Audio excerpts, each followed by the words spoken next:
কিন্তু তারা মারা যাওয়ার আগে তো আমাদের জায়গা জমি এগুলা তো ভাগাভাগি করে দেওয়া যায় নাই। তো তুমি কিভাবে বলতে পারো যে মসজিদের ভাগ বা জায়গার ভাগ তুমি বেশি পাইবা, এই জায়গায় সমান ভাগ হইব? মানলাম তোর বাপের এই জায়গায় অবদান আছে, তোর বাপে মসজিদে টিন দিছে, জানালা দিছে, মাইক দিছে, তোর বাপে যা যা দিছে এটি তোরা নিয়ে যা, কিন্তু মসজিদের জায়গার ভাগ বেশি নিবি কে? আচ্ছা থাক, মসজিদের জানালা টিন এগুলা যদি ওরা নিয়ে যায় তাহলে এলাকার মানুষজন আমাদের খারাপ বলবো। আর শোন, মসজিদের জায়গা তোরাও ভাগাভাগি করবি না, আমরাও ভাগাভাগি করবো না। মসজিদের জায়গা যেভাবে আছে সেভাবেই থাকবো। তোরাও প্রবেশ করতে পারবি না, আমরাও প্রবেশ করতে পারবো না।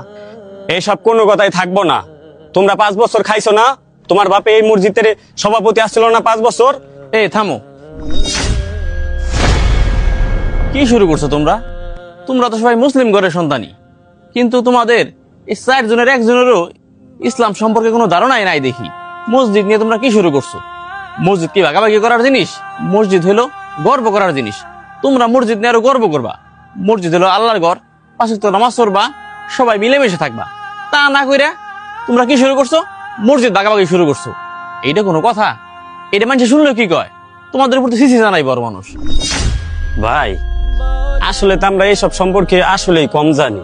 আমরা শুধু একটু দল ক্ষমতায় বুঝি।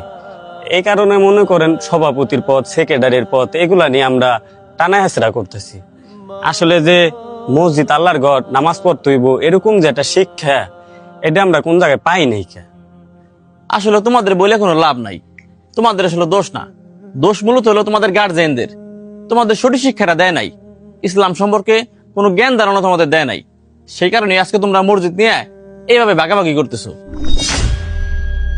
শোনো, আজকে থেকে তোমরা স্বাস্থ্য ভাইরা মিলেমিশে থাকবা, মিলেমিশে নামাজ পড়বা, আর গ্রামের মুসল্লিদের নামাজ পড়ার জন্য দাওয়াত দিবা। এইটাই আমাদের ইসলামের বিধান।